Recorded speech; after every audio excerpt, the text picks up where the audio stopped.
Hi everyone, Dave here at East Rosebud Fly and Tackle in Billings, Montana. Today I'm going to show you how to tie a humpy. Humpy is an outstanding fly. It's a very versatile fly.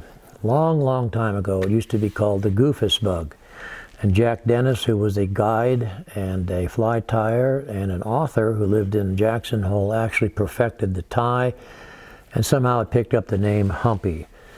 Now, you can tie these in many sizes. You can tie these with many different body colors. It's a very versatile fly. In smaller sizes, it can imitate a small caddis, a small mayfly, a small beetle. In larger sizes, it can be a hopper, it can be a stonefly.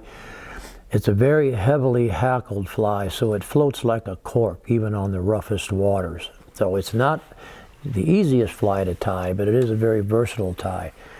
I want to talk a little bit about materials here for the tail. The traditional material is moose body hair, which is this. The problem with it is that you need to make sure that whatever tail hair you're using, that you're using the solid tips of the hair. Any hair as you get near the base is hollow and will flare.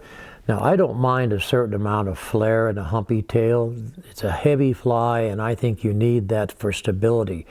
But moose body hair is not the only hair you can use. There are different hawk hairs, for example.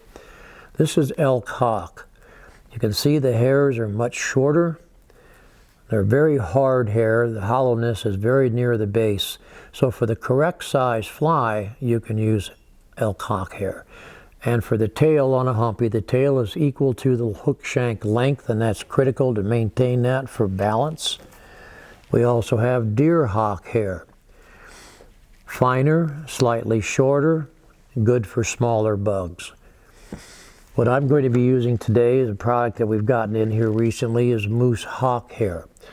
Longer than the other hawks, and hawk hair is simply down around the ankles of the animal. It's a little heavier or a little thinner than moose body hair, not quite as subject to flaring. But still, you want to make sure that whatever hair you selected, you're using near the tips, where the tips are solid, and that will minimize the flaring.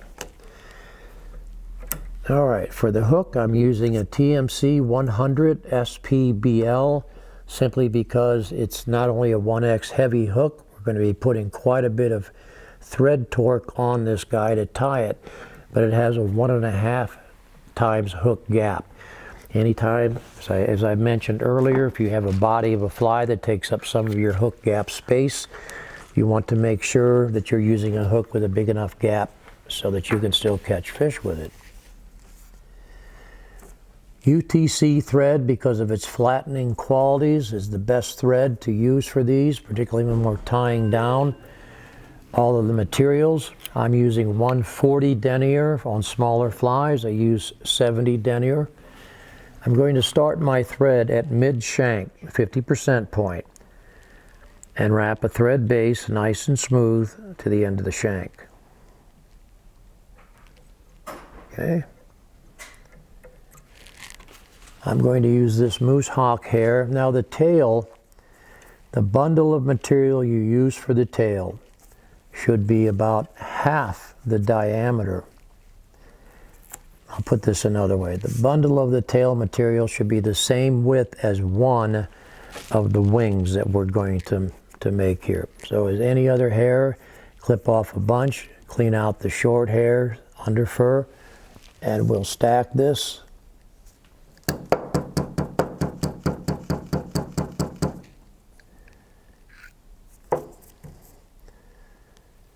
Nice and even.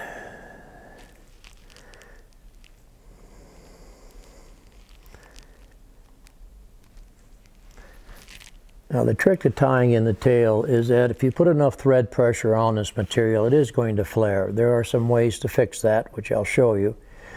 We want to make sure our tail is exactly hook length long, from behind the eye to the end of the shank. Exchange our hands. I'm going to make one pinch wrap, soft wrap over the top. Your wraps close to the end of the shank should be soft, not much tension. We're going to increase the tension as we go forward. By keeping soft tension near the rear, you minimize the flare on that. It's very easy to do. And I'm going to wrap forward over this, so just shy of where I started my thread, and then reach in and clip off the butt ends of this fiber.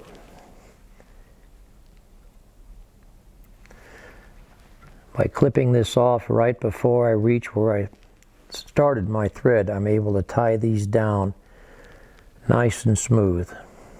Okay? And we'll bring our thread forward to behind the eye, and then we'll bring it back to the 75% point. Now when I talk about these points, if we look at the hook shank, 0% is at the back of the shank, 100% is right behind the eye, 50% of course is halfway, 75 is obviously 3/4 of the way forward. This is going to be the tie-in for our wings. Now what you want for the rest of the fly is long, straight elk hair. Elk hair flares the least of all the elk hairs. This is bull elk hair. You want to get as long a hair as you can, because we're not only going to wrap this for wings, we're going to bring this material back to the body and then fold it back forward. Now I've just recently gotten in some different hair from Nature Spirit that is very long and very fine hair, and I'm very anxious to give it a try. One little trick that I use that helps me to separate my tail hair from my body hairs, I simply get a piece of Scotch tape here and wrap it right at the base of my tail. I want to make sure that my body is wrapped all the way to that. I want to be able to see that.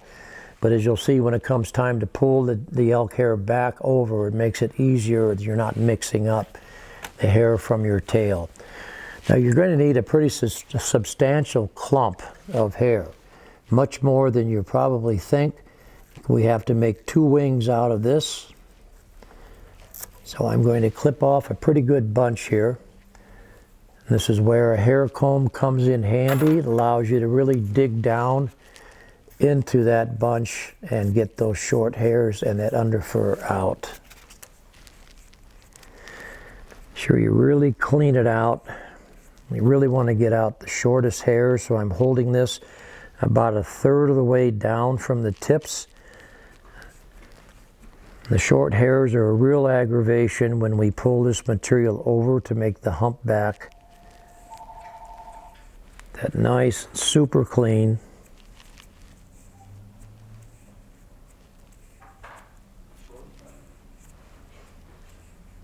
Okay, stack it by the tips as we usually would.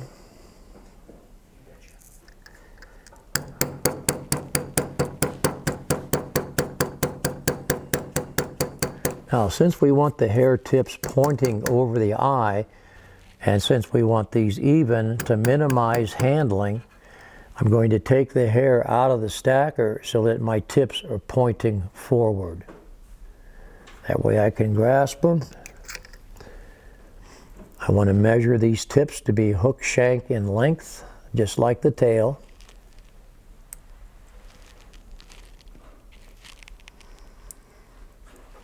Okay. Now, first of all, I'm going to make 2 soft wraps over this, exactly at my pinch point. I'm going to use this left index finger as a fence, as a block to keep this from rolling. Pull straight down. Make another couple of tight wraps going back and make a narrow band of tight thread like this. Again, keeping this on top of the hook shank. This will make dividing the wings much easier. Now this is much more material than we need to form the body and the overback. So I'm going to remove about half of the hair from the top of the butt ends. Simply pick some up. Bring your scissors down, clip it off as close as you can. Some people do like to leave all the hair, but it does make a very bulky fly and makes it difficult to tie it down. Just a few more strands, we'll be ready to roll. Okay, now I'm going to lift this butt end of this hair up, making sure I have it all, and bring it slightly to my side. Wrapping back, I'm not trying to completely cover the hair at this point, I'm just securing it. Avoid your hook point. Make sure that you come all the way back to the base of your tail. It's easy to do. Lift up your hair, see where you're at. Make a couple of more tight wraps here. The reason to lift the hair, of course, is to keep it on top of the hook shank. And I want to make sure I'm all the way back to the thread wraps where I tied in the tail so I don't have a gap when I pull this over. Again, right now, I'm not trying to cover all this with thread. Okay. Then I'll come back forward. I mean, don't waste your thread. Use it to try to cover materials as you're going. Going to come to the base of the wings, and I'm going to pinch my wings, bring them straight up, and with the thread, I shorten the bobbin up very short, and I'm going to make a thread dam here. You see my wraps are oblique, they're at an angle. Make a nice dam of threads so that those are standing straight up like that. Now there are a lot of different ways you can use to divide your wings before you post them. I think the most important aspect is to try to divide them right down the middle of the hook shank. You can use bodkin, pardon me. You can use your scissors. Just try to divide it evenly.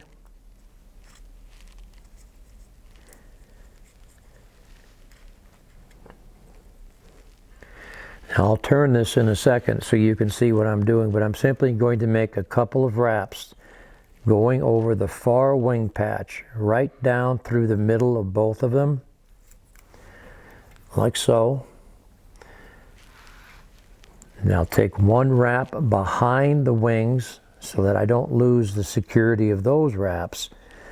And then I'm going to do the opposite thing with the wings on my side. I'm simply going to cross the hair between the two bunches. Try to get them nice and divided. So we have two wings like that. Now I prefer to post my wings counterclockwise. You can do it either way. It makes absolutely no difference. I'm just used to doing it counterclockwise. I'm going to start with the far wing. My thread is in front of the wing, which sets me up for my counterclockwise wrap. Keep the thread fairly short, and you want to keep your first thread wraps as close to the base of those wings as you can. You don't need to post up very far. 5 or 6 wraps up. As I bring the thread around, I grasp the wing and tighten the thread wraps. Once I've done 5 or 6 wraps up, then I simply go right back down until I'm at the very base. The closer you are to the base of the wings, the less the thread shows. When I've reached the base of the wings, I'm going to come around and use my thread to help pull this back into a vertical direction. And I'm going to come behind the wings to tighten that wrap. And then I'm going to wrap my near wing also counterclockwise. Once again, it's totally up to you what direction you wrap them in.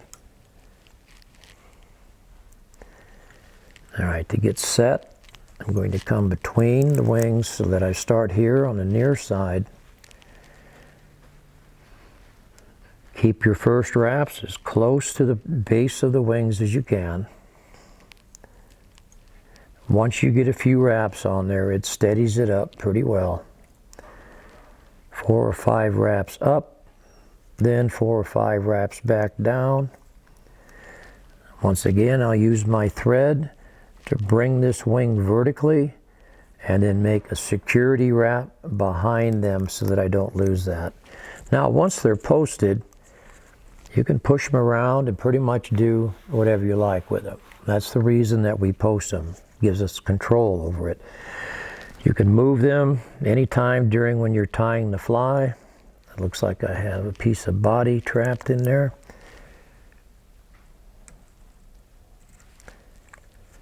All right, now we're actually going to use our thread to cover up the body.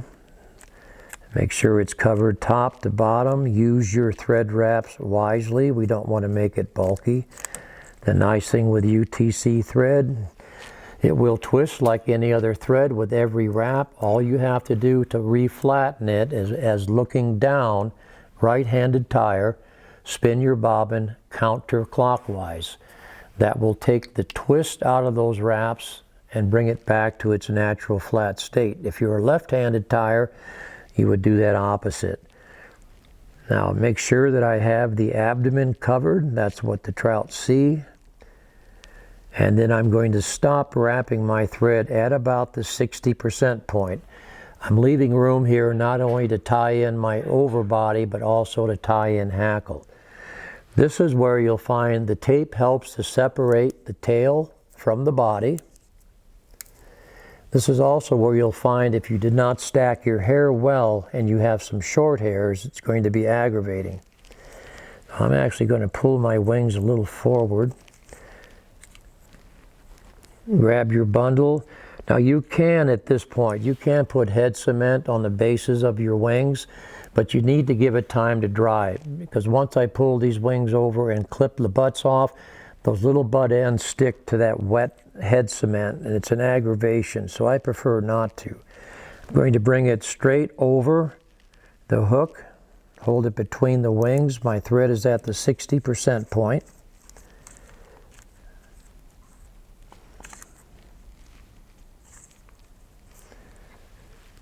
Hold it down firmly. Where did my thread go? Hold on here. All right. Back in the game. Once again, make 2 loose thread wraps over it. Hold the wing slightly towards you to counteract thread torque. Then bring your thread down, straight down tight. A couple of more wraps to make sure it's secured. We can now take that off. And then carefully reach in and nip off these butts. And I mean carefully, because if you nick any of these hairs over the body, they're going to be cut and spring back. So I just lay my scissors in there parallel, select a few fibers at a time. They cut very easily.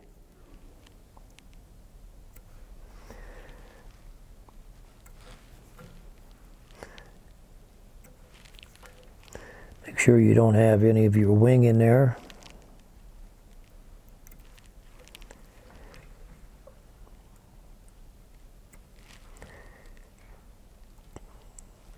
This is also where a rotary capable vise is very handy. You can adjust this and see where you're at. As I cautioned you, if you're not careful with your cutting, you will nick one of your overbody hairs and you'll have to remove that. All right, with our flattened thread, we'll take a few more wraps here to get these butts down securely and make a nice smooth base to tie in our hackle. All right, for hackle, we're using the standard hackle for this size of hook, which is the size 12. Using saddle hackle, of course, for its length. Using 1 Grizzly and 1 brown hackle. I want to strip enough of the hackle off so that I have clear butt that'll go from my tie-in point to right behind my eye. And when I tie this in, I want a little bit of bare stem so that my first wrap of hackle does not flare back.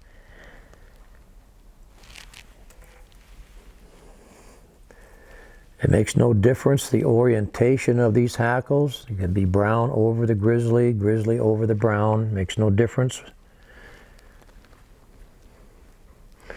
Just try to get the amount of picks stemmed equal and lay them front to back with the shiny side forward. Even those up so that we have our stripped hackle even.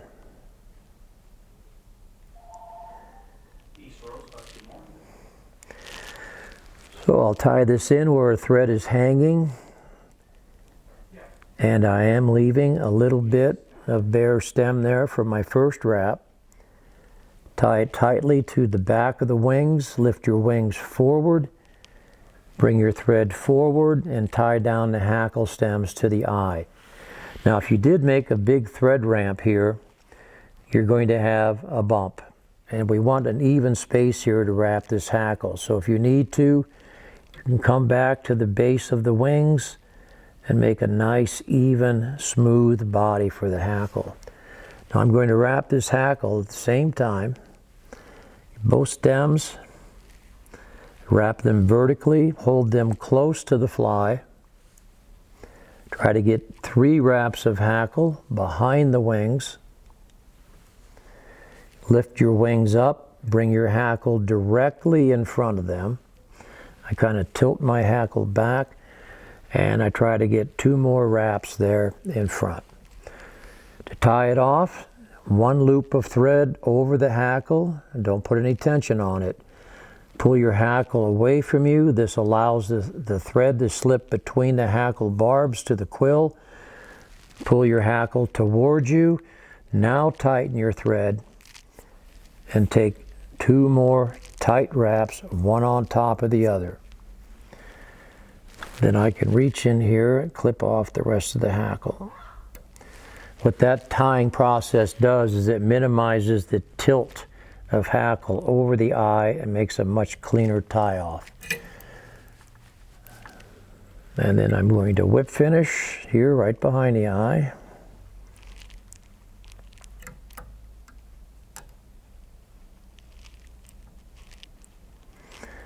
Snug that hackle back nice and tight.